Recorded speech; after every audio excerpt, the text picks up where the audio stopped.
deeds, character, and destiny. There is, and always has been, a widespread belief in fate, or destiny, that is, in an eternal and inscrutable power, which apportions definite ends to both individuals and nations. This belief has arisen from long observation of the facts of life. Men are conscious that there are certain occurrences which they cannot control, and are powerless to avert. Birth and death, for instance, are inevitable, and many of the incidents of life appear equally inevitable. Men strain every nerve for the attainment of certain ends, and gradually they become conscious of a power which seems to be not of themselves, which frustrates their puny efforts, and laughs, as it were, at their fruitless striving and struggle.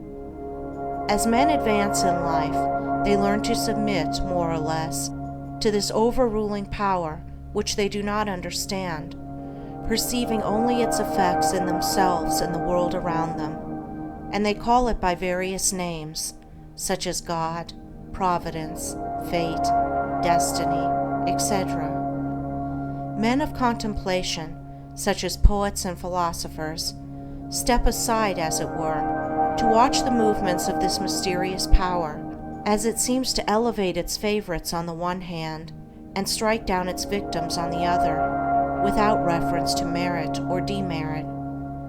The greatest poets, especially the dramatic poets, represent this power in their works, as they have observed it in nature. The Greek and Roman dramatists usually depict their heroes as having foreknowledge of their fate and taking means to escape it, but by so doing, they blindly involve themselves in a series of consequences which bring about the doom they are trying to avert. Shakespeare's characters, on the other hand, are represented, as in nature, with no foreknowledge, except in the form of presentiment, of their particular destiny. Thus, according to the poets, whether the man knows his fate or not, he cannot avert it, and every conscious or unconscious act of his is a step towards it. Omar Khayyam's moving finger is a vivid expression of this idea of fate. The moving finger writes, and having writ, moves on, nor all thy piety nor wit shall lure it back to cancel half a line, nor all thy tears wash out a word of it. Thus men in all nations and times have experienced in their lives the action of this invincible power or law, and in our nation today, this experience has been crystallized in the terse proverb, man proposes, God disposes. But contradictory as it may appear, there is an equally widespread belief in man's responsibility as a free agent. All moral teaching is an affirmation of man's freedom to choose his course and mold his destiny, and man's patient and untiring efforts in achieving his ends are declarations of consciousness of freedom and power. This dual experience of fate on the one hand and freedom on the other has given rise to the interminable controversy between the believers in fatalism and the upholders of free will, a controversy which was recently revived under the term determinism versus free will.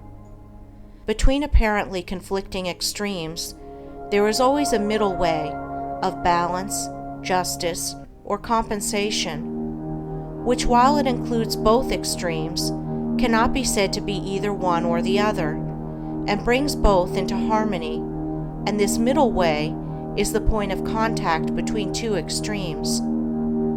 Truth cannot be a partisan, but by its nature is the reconciler of extremes, and so in the matter which we are considering, there is a golden mean which brings fate and free will into close relationship, wherein, indeed, it is seen that these two indisputable facts in human life, for such they are but two aspects of one central law, one unifying and all-embracing principle, namely, the law of causation in its moral aspect. Moral causation necessitates both fate and free will, both individual responsibility and individual predestination. For the law of causes must also be the law of effects, and cause and effect must always be equal. The train of causation, both in matter and mind, must be eternally balanced, therefore eternally just, eternally perfect. Thus every effect may be said to be a thing preordained, but the predetermining power is a cause, and not the fiat of an arbitrary will. Man finds himself involved in the train of causation. His life is made up of causes and effects. It is both a sowing and a reaping. Each act of his is a cause, which must be balanced by its effects. He chooses the cause. This is free will. He cannot choose, alter, or avert the effect. This is fate. Thus free will stands for the power to initiate causes, and destiny is involvement in effects. It is therefore true that man is predestined to certain ends, but he himself has, though he knows it not, issued the mandate, that good or evil thing from which there is no escape, he has, by his own deeds, brought about. It may here be urged that man is not responsible for his deeds, that these are the effects of his character, and that he is not responsible for the character, good or bad, which was given him at his birth. If character was given him at birth, this would be true, and there would then be no moral law, and no need for moral teaching. But characters are not given ready-made. They are evolved. They are indeed effects, the products of the moral law itself, that is, the products of deeds. Character result of an accumulation of deeds which have piled up, so to speak, by the individual during his life. Man is the doer of his own deeds. As such, he is the maker of his own character. And as the doer of his deeds and the maker of his character, he is the molder and shaper of his destiny. He has the power to modify and alter his deeds, and every time he acts, he modifies his character. And with the modification of his character for good or evil, he is predetermining for himself new destinies, destinies disastrous or beneficent, in accordance with the nature of his deeds. Character is destiny itself, as a fixed combination of deeds. It bears within itself the results of those deeds. These results lie hidden as moral seeds in the dark recesses of the character, awaiting their season of germination, growth, and fruitage. Those things which befall a man are the reflections of himself, that destiny which pursued him, which he was powerless to escape by effort or avert by prayer, was the relentless ghoul of his own wrong deeds, demanding and enforcing restitution. Those blessings and curses which come to him unbidden are the reverberating echoes of the sounds which he himself sent forth.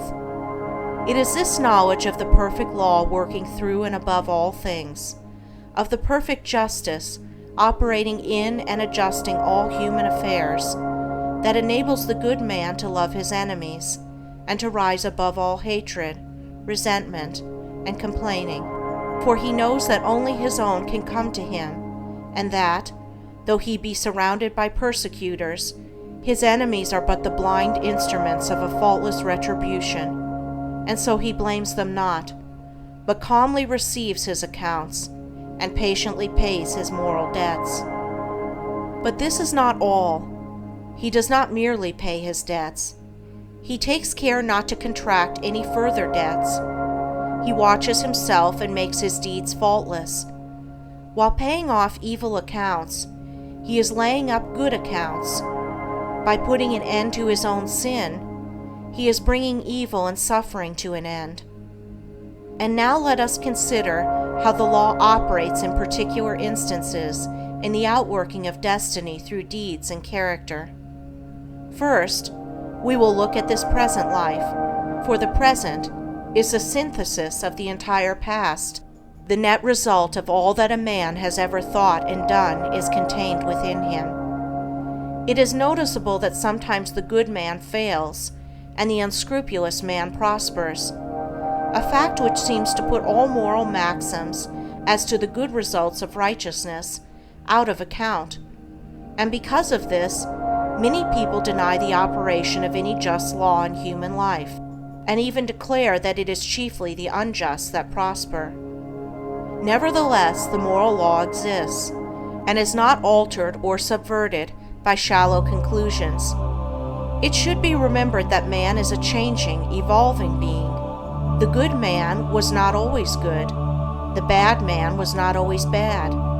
Even in this life, there was a time, in a large number of instances, when the man who is now just was unjust, when he who is now kind was cruel, when he who is now pure was impure. Conversely, there was a time in this life, in a number of instances, when he who is now unjust was just, when he who is now cruel was kind, when he who is now impure was pure. Thus the good man who is overtaken with calamity today is reaping the result of his former evil sowing. Later he will reap the happy result of his present good sowing, while the bad man is now reaping the result of his former good sowing. Later he will reap the result of his present sowing of bad. Characteristics are fixed habits of mind, the results of deeds. An act repeated a large number of times becomes unconscious or automatic. That is, it seems to repeat itself without any effort on the part of the doer, so that it seems to him almost impossible not to do it, and then it has become a mental characteristic. Here is a poor man out of work. He is honest and is not a shirker. He wants work and cannot get it. He tries hard and continues to fail. Where is the justice in his lot? There was a time in this man's condition when he had plenty of work. He felt burdened with it. He shirked it and longed for ease. He thought how delightful it would be to have nothing to do. He did not appreciate the blessedness of his lot. His desire for ease is now gratified, but the fruit for which he longed, and which he thought would taste so sweet, has turned to ashes in his mouth. The condition which he aimed for, namely, to have nothing to do, he has reached, and there he is compelled to remain till his lesson is thoroughly learned. And he is surely learning that habitual ease is degrading, that to have nothing to do is a condition of wretchedness, and that work is a noble and is now set on work, and he desires it above all else. Then when it comes, he will be overwhelmed with it. It will flow into him from all sides, and he will prosper in his industry. Then, if he does not understand the law of cause and effect in human life, he will wonder why work comes to him apparently unsought, while others who seek it strenuously fail to obtain it. Nothing comes unbidden. Where the shadow is, there also is the substance. That which comes to the individual is the product of his own deeds. As cheerful industry leads to greater industry and increasing prosperity, and labor shirked or undertaken discontentedly leads to a lesser degree of labor and decreasing prosperity, so with all the varied conditions of life as we see them. They are the destinies wrought by the thoughts and deeds of each particular individual. So also with the vast variety of characters, they are the ripening and ripened fruit of the sowing of deeds. As the individual reaps what he sows, so the nation, being a community of individuals, reaps also what it sows. Nations become great when their leaders are just men. They fall and fade when their just men pass away. Those who are in power set an example, good or bad, for the entire nation. Great will be the peace and prosperity of a nation when there shall arise within it a line of statesmen who, having first established themselves in a lofty integrity of character, shall direct the energies of the nation toward the culture of virtue and development of character. knowing that only through personal industry, integrity, and nobility can national prosperity proceed. Still, above all, is the great law, calmly and with infallible justice, meting out to mortals their fleeting destinies, tear-stained or smiling, the fabric of their hands.